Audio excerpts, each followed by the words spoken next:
Assalamualaikum warahmatullahi wabarakatuh.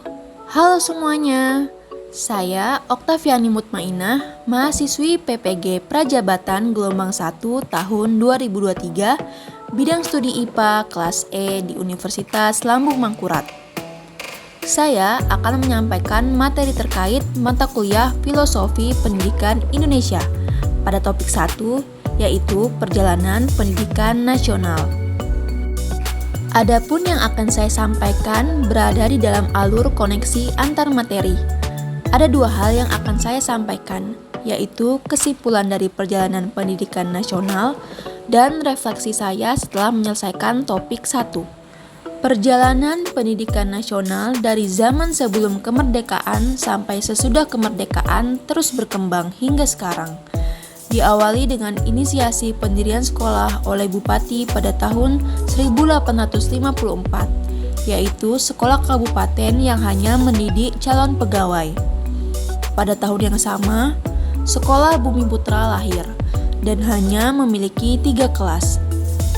Pada saat itu, rakyat hanya diajari keterampilan membaca, menulis, dan menghitung seperlunya. Tujuan pendidikan pada masa itu juga untuk menciptakan tenaga kerja yang terampil agar dapat mengabdi untuk kepentingan penjajah Belanda.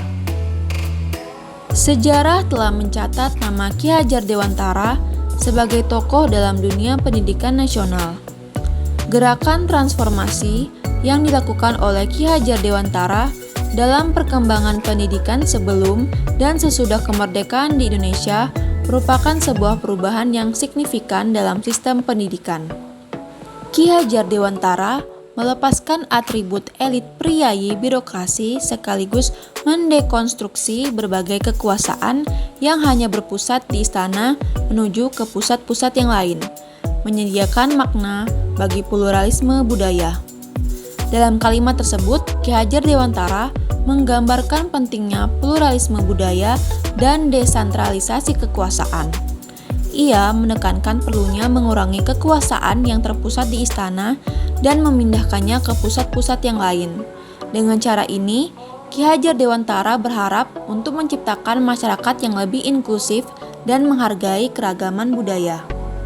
Ki Hajar Dewantara mengembangkan konsep mengajar bagi sekolah yang ia dirikan pada tanggal 3 Juli 1922, yaitu Taman Siswa. Hal ini menunjukkan bahwa kita akan memasuki gerbang kemerdekaan pada bidang pendidikan.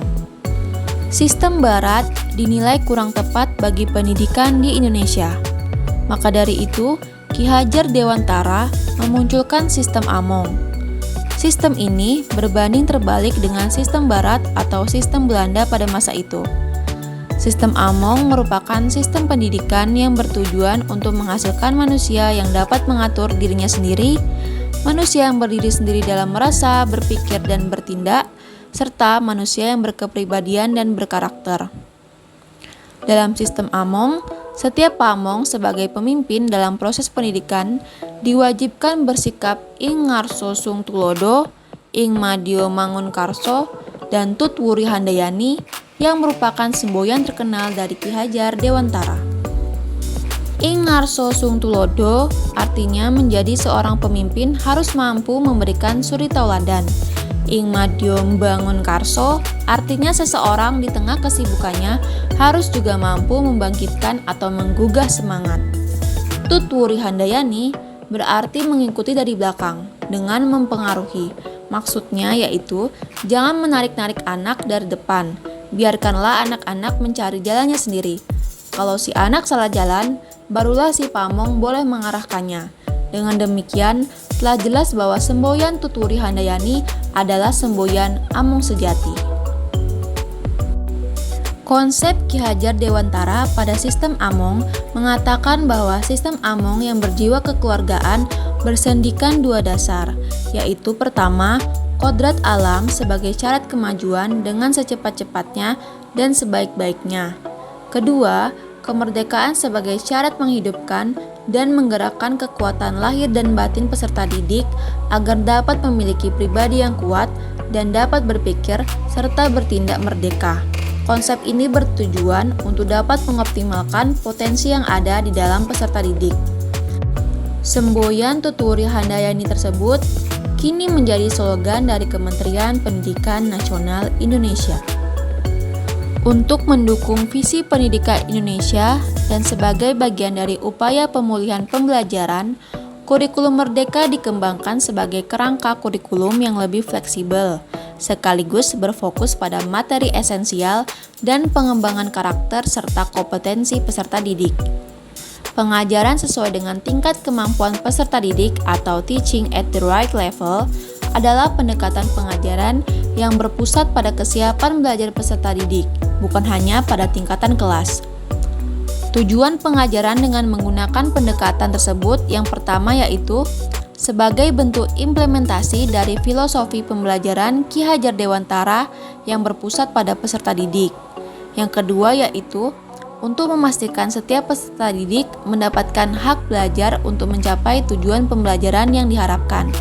Yang ketiga yaitu memberikan waktu yang cukup untuk peserta didik membangun dan meningkatkan kompetensi numerasi dan literasi. Pendidikan setelah kemerdekaan mulai menunjukkan adanya merdeka belajar. Hal ini ditunjukkan bahwa siswa mulai diarahkan agar dapat berkolaborasi dengan rekan sejawatnya dan dapat mengekspresikan gagasannya terkait mata pelajaran yang telah disampaikan. Selanjutnya, refleksi melalui pemahaman yang lebih mendalam tentang perjalanan pendidikan nasional dan upaya untuk menciptakan pendidikan yang memerdekakan peserta didik, saya merasa lebih tercerahkan tentang peran penting seorang guru dalam mewujudkan perubahan positif dalam pendidikan. Materi ini telah memberikan wawasan yang berharga tentang evolusi sistem pendidikan Indonesia dan tantangan yang masih dihadapi dalam mewujudkan visi pendidikan yang lebih inklusif dan bermutu. Selain itu, saya dapat mengetahui dari gagasan yang disampaikan oleh Ki Hajar Dewantara bahwa menjadi seorang guru sejatinya dapat menuntun siswa sesuai dengan kodrat alamnya dan dapat mendorong potensi yang ada di dalam peserta didik secara optimal. Ketika saya menjadi guru, saya berkomitmen untuk mengimplementasikan beberapa perubahan dalam praktik pengajaran saya di kelas.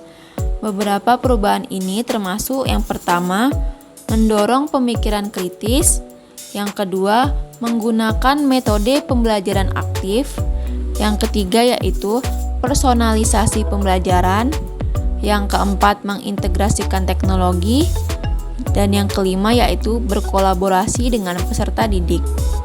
Selain itu, saya juga akan aktif dalam berpartisipasi dalam diskusi pendidikan, pelatihan, dan perkembangan profesional untuk terus meningkatkan keterampilan dan pengetahuan saya sebagai guru.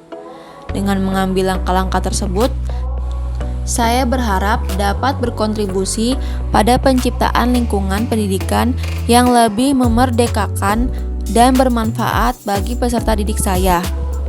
Pendidikan yang memerdekakan akan membantu mereka menjadi individu yang lebih mandiri, kritis, dan siap menghadapi masa depan dengan percaya diri. Saya melihat masa depan pendidikan sebagai sebuah tantangan yang menarik dan saya siap untuk berperan aktif dalam proses perubahan ini. Sekian dan terima kasih.